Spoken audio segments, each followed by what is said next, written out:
Hello for one last video from Liberia, for now anyway. I'm filming inside today because it is very hot and sunny outside and there is very little shade on the beach, so I thought I would stay in the relative cool with fans at least wafting down on me from the ceiling. It is a very hot country, Liberia.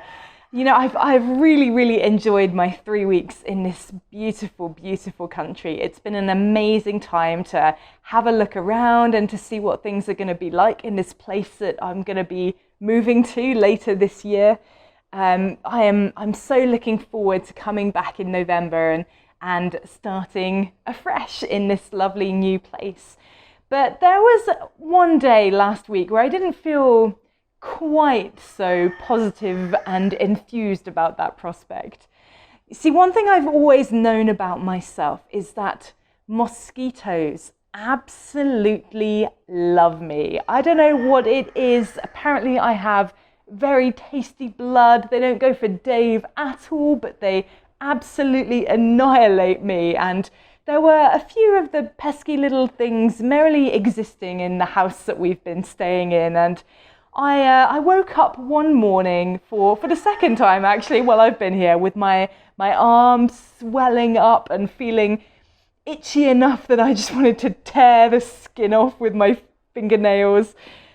It's always a little bit worse in a new country when my body hasn't quite adjusted to the flavour of the mozzies just yet. Well, that particular morning happened to coincide with Dave having a bit of a rough day as well. He'd just realised, I think, how much work there was going to be in setting up a regional maintenance base for Mission Aviation Fellowship in West Africa. And it was also the day that we had to go and have swabs stuck up our nose as the COVID testers in Liberia tried to scrape our brains, I think, to check that we were free of the virus, ready for flying back to Uganda. So after our tests, and given the state of our psyches at that moment, we decided that we would treat ourselves to a meal out at a little restaurant that we'd found with air conditioning, thankfully. And we both sat there in silence for a minute or two, and I think we'd both had a thought that day that went something like, is it really right for us to be here? This sounds like it could be just a little bit too challenging. You know, we could just stay in Uganda. We'd be really useful there. And it wasn't a serious thought, not on either of our parts, because we both know without a shadow of a doubt that this is where we belong, that this is where God is calling us to live for the next phase of our lives. But we had both run into little challenges that threatened to derail us from God's purpose for our lives. And I actually laughed as I sat there with my burger, and I said something along the lines of, you know, there must be something really exciting and really amazing that we are supposed to do in this place if we are encountering this much opposition. See, 1 Peter chapter 5 verses 8 and 9 in the Bible, it tells us, be alert and of sober mind. Your enemy, the devil, prowls around like a roaring lion, looking for someone to devour. Resist him, standing firm in the faith, because you know that the family of believers throughout the world is undergoing the same kind of sufferings. Now, this is a metaphorical picture of the enemy that we face, this lion. You know, it's not like a real physical lion standing outside the window ready to hop in and devour me, I hope. But there is a real enemy that we face as Christians, and he is a devourer. We often just ignore him, I think, and try and get on with things on our own, but he is there and he will devour, not necessarily our lives, but he is a devourer of faith and of callings and of dreams. He seeks to devour you, to stop you from achieving the thing that God has put you on this earth to achieve. Now, Dave and I, we have a dream for this place, for Liberia, and we are so excited to be here. But the very, very best time to squish that dream would be before it can get going. You know, before it can gain any momentum, before we get here ourselves. And weirdly, those challenges, those little niggles that we faced, that little voice that said, you know, are you sure about this? Are you really, really sure about this? That excited me, because through those tough times, through those tough days, those sneaky little tempting voices that tells you that there's a different way that might be better because it's easier, that all of that combined tells me that there is something powerful and something amazing in what we're going to achieve here, or what we have the potential to achieve here. Throughout our lockdown in Uganda, I started doing a few little exercise videos on YouTube, and you know, all of these trainers, they have their motivational quotes that they say to try and inspire you to work harder.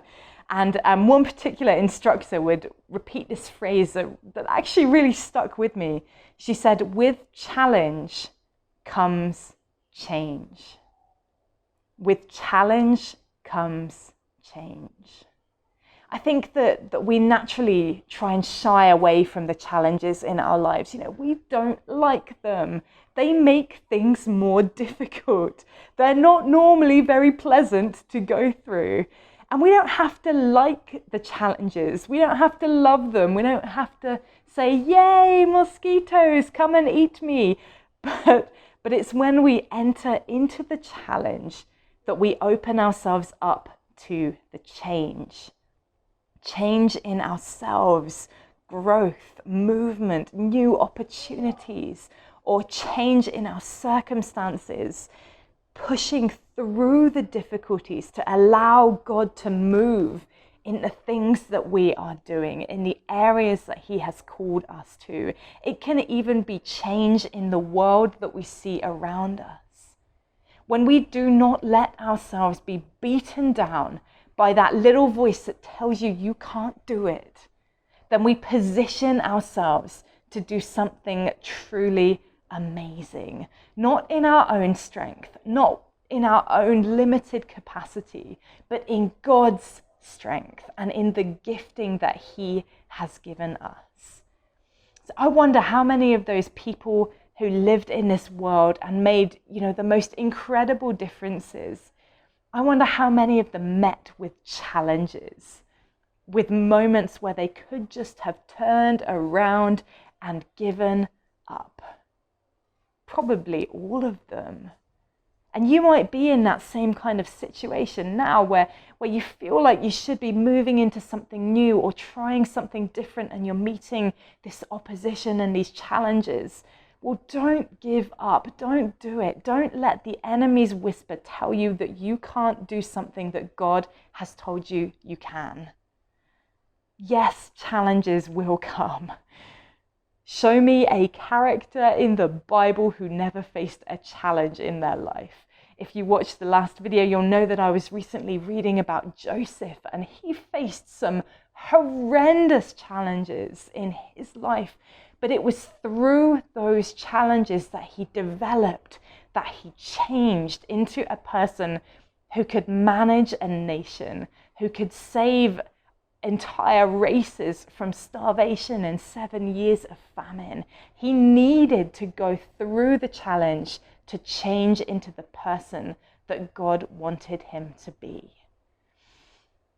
Yes, challenges will come, but instead of feeling broken and beaten down by them, we can let ourselves feel excited because we are not beaten yet and change is coming. Even in moments of absolute weakness, with God, you are stronger than the challenges you face. Thank you so much for joining me today for this last video from Liberia. I'll be back sometime soon with a new video back from Uganda again, so please do join me then. I'm not sure when it will be, but if you hit the subscribe button, then YouTube will let you know. So thank you again, and I'll see you next time.